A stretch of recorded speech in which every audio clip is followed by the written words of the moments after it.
Hello and welcome back to Sundance Podcast Central. It's Joanne from the northwest side of Las Vegas, being socially distant, along with Jennifer from the south end of Las Vegas. We're both being very conscious of social distancing and the COVID-19 virus and making sure that everyone's playing safe. So Here we are trying to bring you some more information. What's our topic for this podcast, Joanne? Well, we're playing it safe with inventory because if you're not doing anything else, why wouldn't you want to be playing with your inventory, making sure everything was right? We talked about fixing everything and inspecting. Now we want to talk about the tools to do that. Give you some quick tips. Yeah, we're really fortunate. We actually did our physical inventory count back in the fall. And as we're kind of processing through some of the data, felt that maybe it would be helpful to share forward how we are managing our inventory list, because it's a larger inventory list. And as you get deeper and deeper into the industry, that's going to happen. You get beyond the aircraft, you get beyond just a few accessories.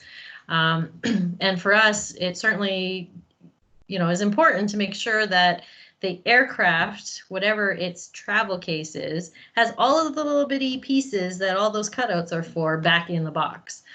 There's often times where we're in the field and we've got multiple pilots training a number of students, and a cable over here, a battery bank over there, and next thing you know, next time we're in the field, we're scrambling a little bit to make sure that someone has the battery bank. It's not in the case anymore. So part of what our process is to put everything back into the case. And that includes documenting what case things are in, what backpack it's in.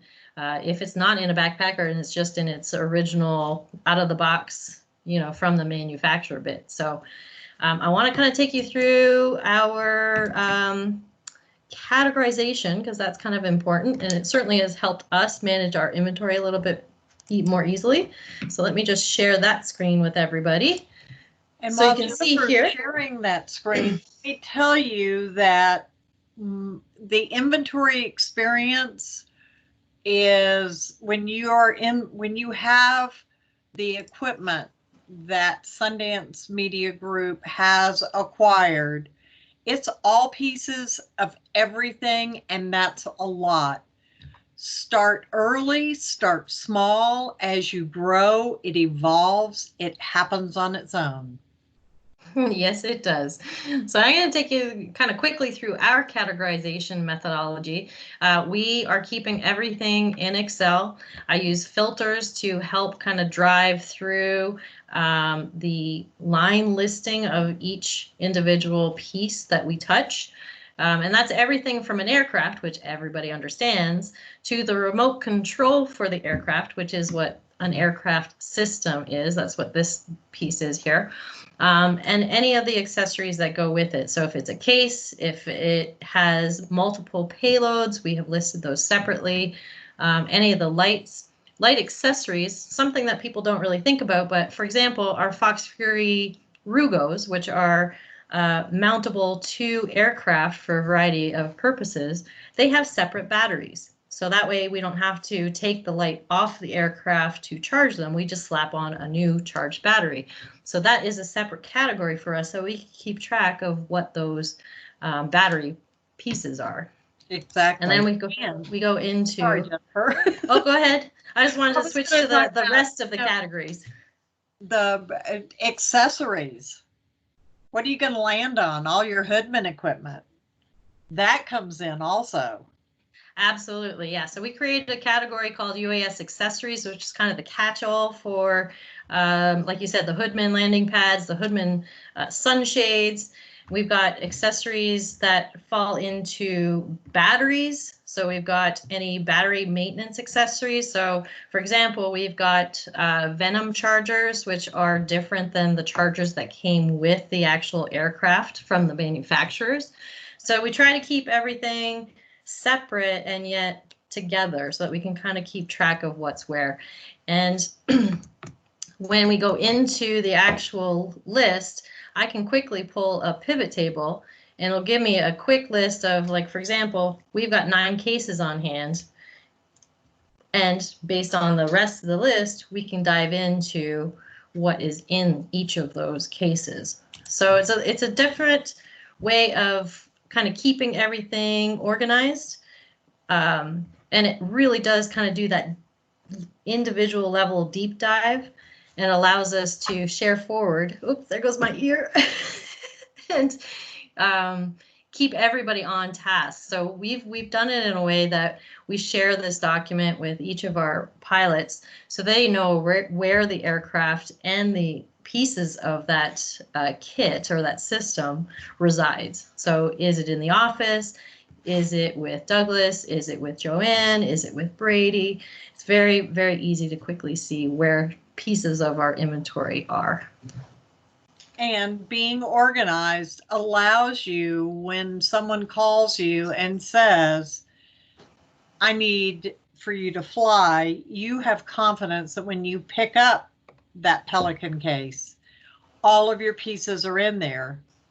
Obviously, you're going to look at it before you leave, but the confidence starts before you open it up and know that your product will be there. Absolutely, yeah. So Joanne, for you, what was the biggest learning piece that you took away from our inventory count? Because this was the first year that you were part of our inventory count, if I'm correct, yes? It is. It is. It actually was just trying to grasp the volume of what we were trying to do, making sure that the aircraft and the serial number was the right, whatever aircraft we were looking at, because right. There's more than one. Right. So kind of the key pieces of information that we try to capture on anything that we can that's serialized is obviously the serial number. We work with a lot of manufacturers where we have beta aircraft. So we create a serial number and we make sure that that aircraft is then assigned that serial number. We also make sure that on our full line by line list, we have the FAA registration numbers attached to those individual aircraft. We document when we received and or purchased the product, so that way we know when it came into inventory. And for some of the larger corporations, this is a no-brainer, but for a lot of the drone service providers that are just starting out and really diving into their own business, I'm sure that this is a little bit overwhelming. So I'm hoping that we can help kind of some of them get off the ground. We always have a column for what year it was counted. So if you've had this piece of inventory in since 2016, and every year you can see that it has been counted, with confidence that you still have it in inventory. And when, because inevitably it happens, something goes missing, you know exactly when it's gone missing. And then you can obviously write it off at the end of the year for your taxes. So you're counted, understanding what market value is for that particular piece of inventory, because that's important for your year end as well, and any notable issues with it. So for example, I know we talked about in our maintenance podcast batteries and some of the issues that we might have with those. Joanne? Oh, the short cycling. Knowing how many cycles that battery has been through so that you understand the life of the battery. You can only charge them so many times and they start giving you signals that I'm not a full charge anymore. And going out without a full charge, thinking you have a full charge, can be an interesting return to home, please. It's kind of like, I grew up in Ontario, Canada, and it would be like me going out into a snowstorm with a quarter tank of gas. My mom and dad would shoot me if I actually did that, right.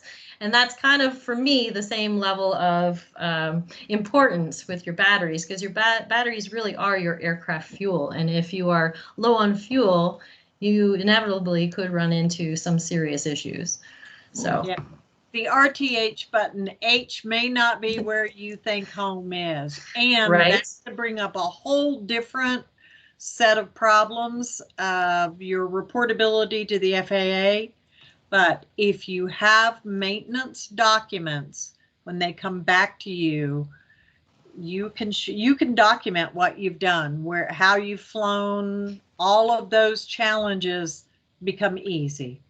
Absolutely. And you know, one of the learning opportunities we've had in this past year is by having all this information easily accessible, whenever an organization comes forward and asking questions. I mean, we've had clients, we've had a federal agency come forward because it's been suggested that maybe we do or don't have inventory that was forwarded to us.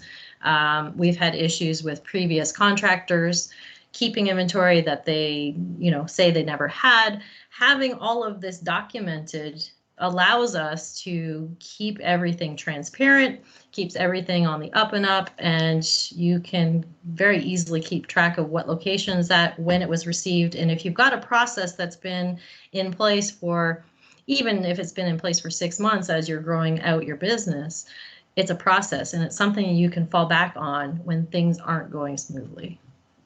And that's it, truly, Jennifer. It's a process in your workflow. And that's what it's all about, is making it natural.